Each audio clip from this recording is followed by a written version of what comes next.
Big day sa Valentine's Day si Kai Sotto. Another double-double performance sa Japan. Nanggigil sa rim si Kai. Japan B-League Valentine's Day matchup. Koshigaya Alphas versus Sunrockers Shibuya. Muling makakatapat ni Kai Sotto ang naturalized player ng Japan na si Josh Hawkinson at nakapag-draw agad ng foul kontra kay Kai sa ilalim. Halfway mark na itala ni Kai Sotto kanyang unang puntos at may kasama pang foul. Round Matsuyama. パスにしてカイソット。自ら仕上げてエンドワン。 Hot start para sa dalawang import ng home team. 9 points para kay Jarrell Martin at 8 points naman para kay Clemons na nagpakawala ng back-to-back 3 para iangat sa double digit ang lead ng Alphas. Meron ng 5 points so far si Kai end of first quarter. Abante ng 14 points ang Koshigaya. Second quarter, gustong sirain ni Kai Sotto ang ring.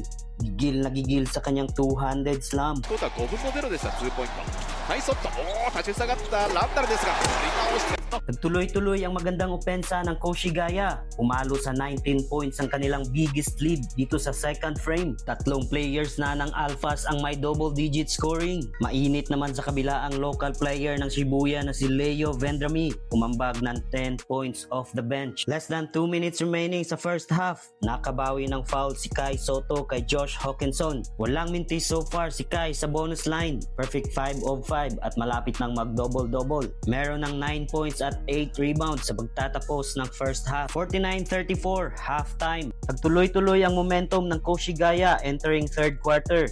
Meron ng 15 points para sa import ng Alphas na si Clemons na wala pang mintis sa tres. Secured na ang double-double ni Kai Sotto after nitong follow-up shot niya inside the paint. Pinagbayad ni Josh Hawkinson si Kai Sotto nang maiwang libre sa labas ng tres. Nasa Koshigaya pa rin ang momentum ng game. Hirap na hirap ang Shibuya na pigilan ang opensa ng home team. Less than 1 minute remaining sa third quarter.